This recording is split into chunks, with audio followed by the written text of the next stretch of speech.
I have been waiting a very, very long time to create this video, to recreate this video. A couple of years ago now, I created a couple of videos on YouTube going over setting up a TCG Player account, selling on TCG Player, the best way to kind of get through some of your cards, starting your own business, things like that. And I haven't done a whole lot of content regarding that type of content because things went nuts. The pandemic happened. It was impossible to find products. Everybody was trying to apply with distributors. It was really hard to get allocations. It was just an absolute disaster. And without any competitive play going on, a lot of the things that I talked about in that video were basically irrelevant because staples and things that you would pull out of bulk or things that may not necessarily jump off the page at you because they're not ultra rares weren't selling as well because there was nowhere for people to play.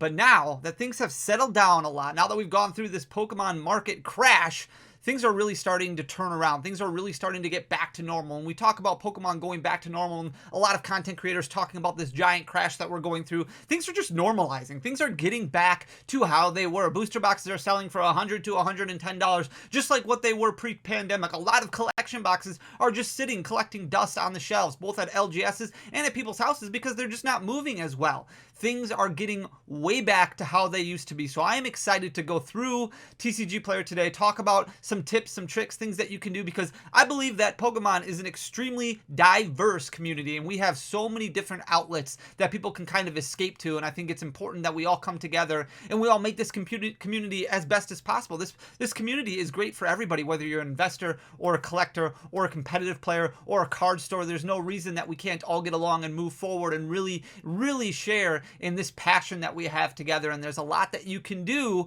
when it comes to TCG Player, when it comes to selling some of your cards, so that way you can expand what you're here for, whether it be collecting or whether it be competitive play or whether it be investing, whatever the case may be. We're going to go over some of that in today's video. But first, before we do, you guys know what day it is today. Today is Friday, and the Evolving Skies reprint has already come, but we are continuing until the end of August to give away a booster box of Evolving Skies every single Friday because that's the Danny Phantump reprint. So we got 4 more weeks left after this week. So this is week number 5, 4 more left after this, and congratulations to Legend of Luke. You are the winner of this brand new Evolving Skies booster box. Congratulations. I just need you to send me your address.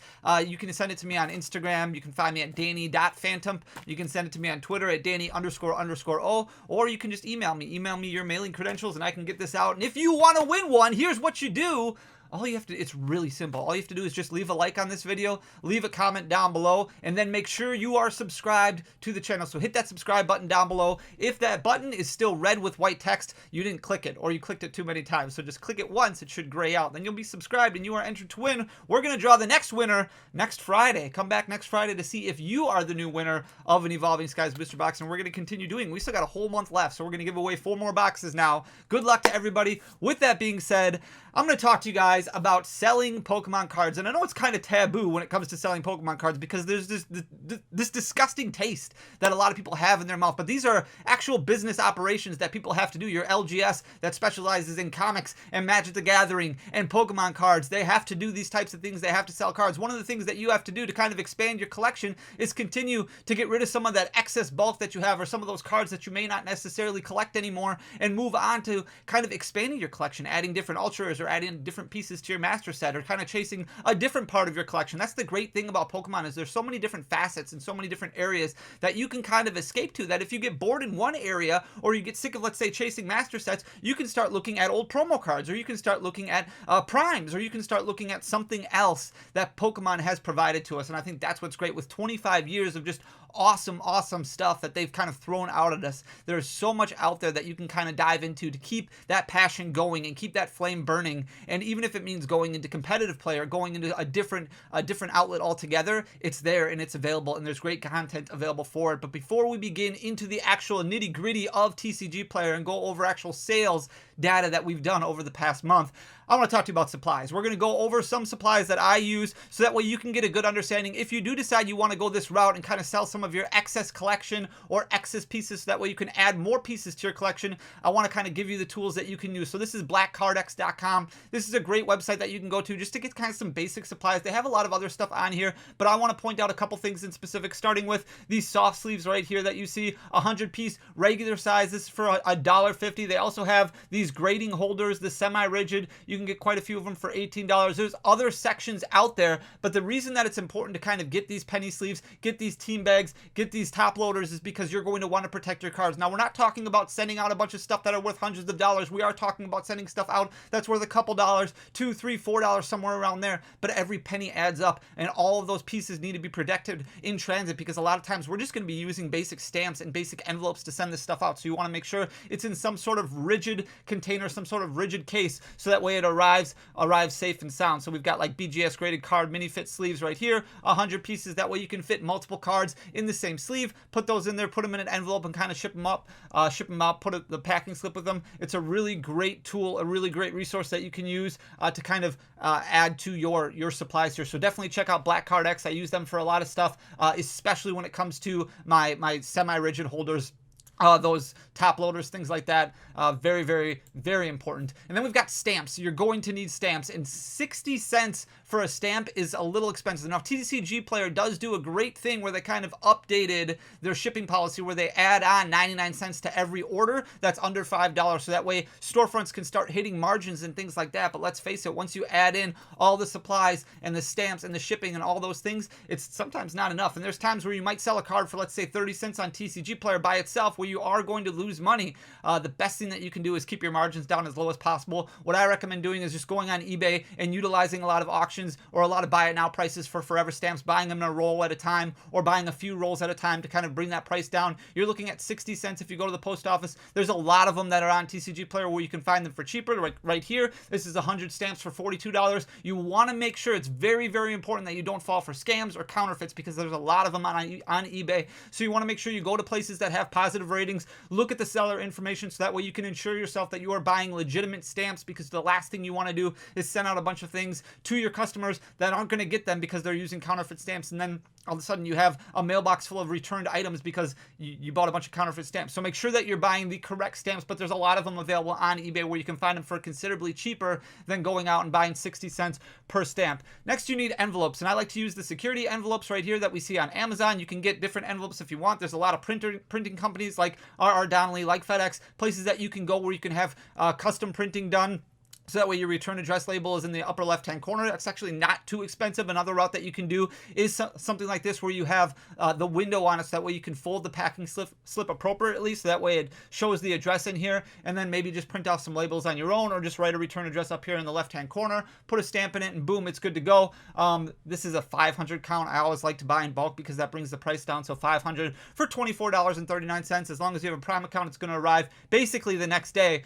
So definitely a good item to buy there, and I think that's all that I have for basically using this stuff. So we're going to jump right into things when it comes to TCG Player. So right now we're going to start out just by kind of looking at my inventory here. This is the back end of TCG Player. So if you don't have a seller account right now, what I recommend doing is just going to TCG Player and signing up for an account. You can sign up for a TCG Player seller account. It's free. It doesn't cost anything. They make their money based off of fees that are put on your end result, your order. Basically, they're going to take like 13% of every order that you ship out, which is a little steep and a little expensive. But at the same time, it's a great marketplace because there's so many different stores out there that are competing for the customer's business, and that's why I like it so much, because people go to TCG Player as a hub to buy cards. It's good advertisement to so many different places that are out there, and you sell a lot more on TCG Player than you would on your website, just because of the recognition that's out there, people going. Right now, I just have this sorted by my inventory, and I want to talk to you guys about the sales that we've done over the last 4 weeks. I've been planning this video for a while, and it has taken a lot of work, and we'll look at the actual data in a second here,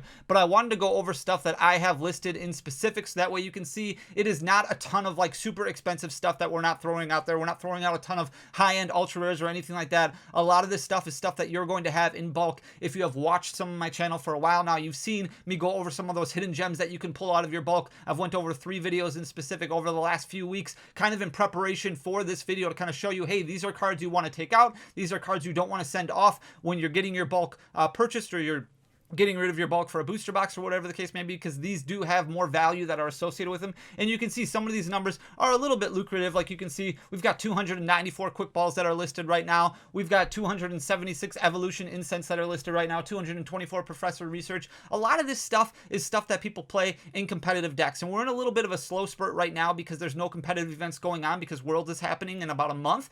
So there's nothing as far as regionals goes. There's nothing as far as League Cups go. But once Worlds is done and once things transition over into the next season, you're going to start seeing this stuff move a lot more frequently. So even if you're somebody who's just like, well, I don't know yet if this is for me, I still recommend signing up for a TCG Player account just to kind of get your feet wet, just to put your foot in the door, and that way you can determine as things move on if it's something that you want to try and go for or not. We've got Pokemon Go booster packs, we've got Welder, we've got Gengar, we've got Capture Any, we've got Palpad, Capacious Buckets, Encino, but nothing like a bunch of rainbow rares and secret rares and old school vintage cards that are worth hundreds and thousands of dollars a piece. We're talking about a lot of orders, and that's what I'm talking about when it comes to the nitty gritty of TCG Player. If you want to do something like this and you want to open up your own storefront, it takes a ton of work, and it's great to have a brick and mortar store and have a customer base that comes in and buys from you, but it's not always going to be enough. And a lot of these brick and mortar stores have to do something like this. They even have buyers that go out and are looking for cards and looking for deals on cards just so they can utilize TCG Player and hit their margins, because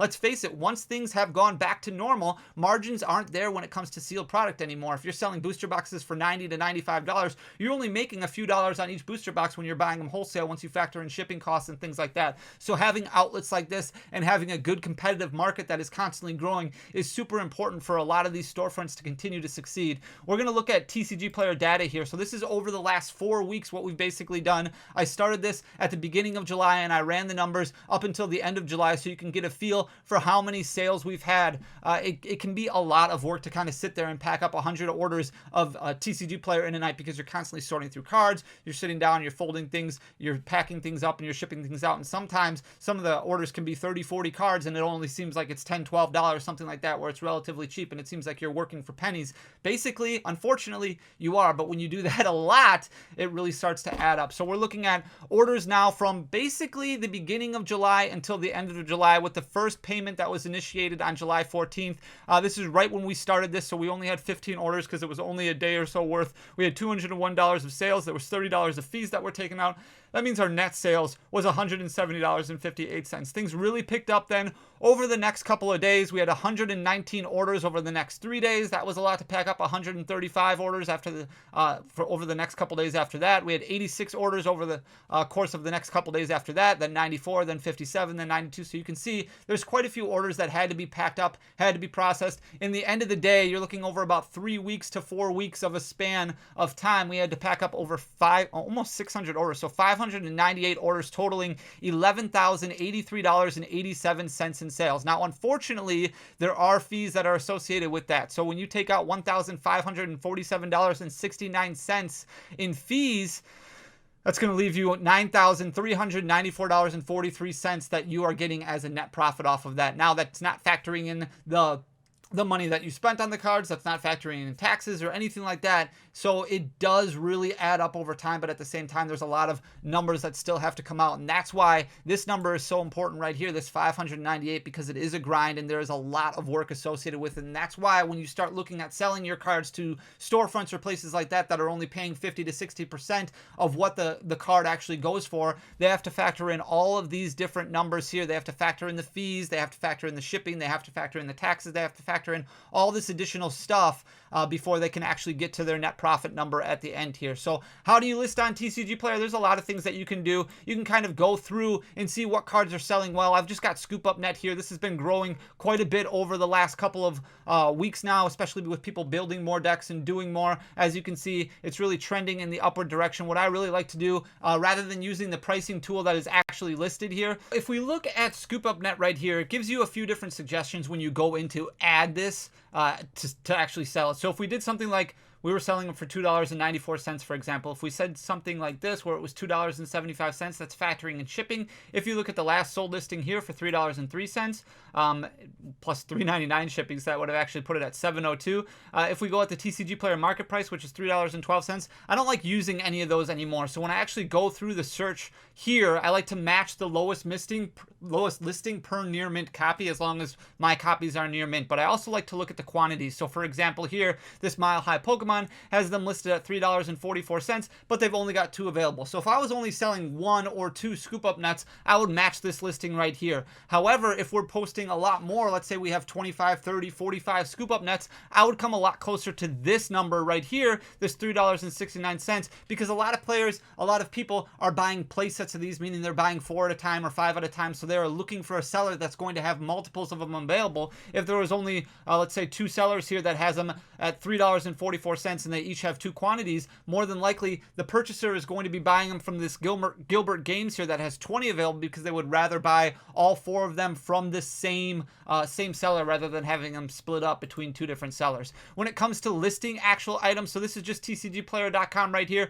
If you go to Pokemon and you go to advanced search, one of the things that I really like to do is I like to look at the commons and uncommons by rarity, and then I like looking at the energies, items, stadiums, supporters, and tools. So I add those in as my filters, and that gives me a good understanding of what is really selling in the market right here. I switch this over to best selling, so then I can see what the best selling Pokemon cards are right now that are not actual Pokemon and not holos, not rares, not above. I like to get a good understanding of where the market is going, so you can see, well, a lot of twin energies are moving, a lot of capture energies are moving, a lot of training courts are moving, float stones are moving, speed energies are moving, teammates are moving, Cynthia's, and this gives you a really good understanding of different cards that you might have kind of chilling in your bulk that you want to pull out because they might have some value associated with them. So if you look at something like Air Balloon right here, where there's a lot of listings that are at 10 cents a piece, this card's going to be relatively cheap. Probably not going to pull that out of my bulk yet, but if I've got twin energies kind of hanging out in my bulk, I can see the market price has gone all the way up to $2.25, with the lowest listings being around 98 cents.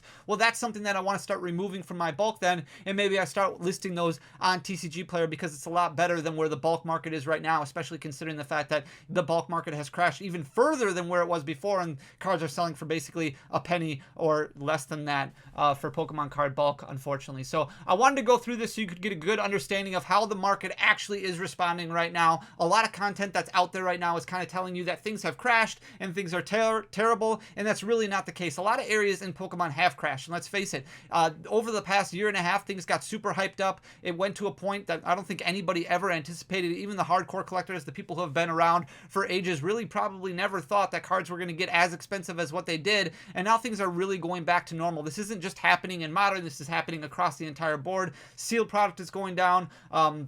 Modern singles are going down, vintage singles are going down, a lot of different areas are. Not every area, but a lot of different areas are. And this is what you kind of have to do if you want to stay in Pokemon for the long term and try and figure out different ways to expand your collection and utilize, Pokemon cards as a business or as a side hustle or whatever you want to call it, to kind of help grow your collection. And I want to throw this information out there. So if you do enjoy it, please hit that subscribe button down below. Leave a like, leave a comment. You have to do those things anyways to be entered to win an Evolving Skies booster box. Come back next Friday to see if you won. Thank you so much for all of your guys' support. It really means the world to me. I really appreciate it. Let me know if you like this kind of stuff. I'm always kind of a little bit nervous about talking about the business side of things, because I know that's not why everybody's here. A lot of people just really like Pokemon as much as I do, and this is just something that we have to do in order to continue our business and things like that. So hopefully you enjoy that kind of content. With that being said, guys, thank you so much for everything. I'll talk to you soon. Until then, peace.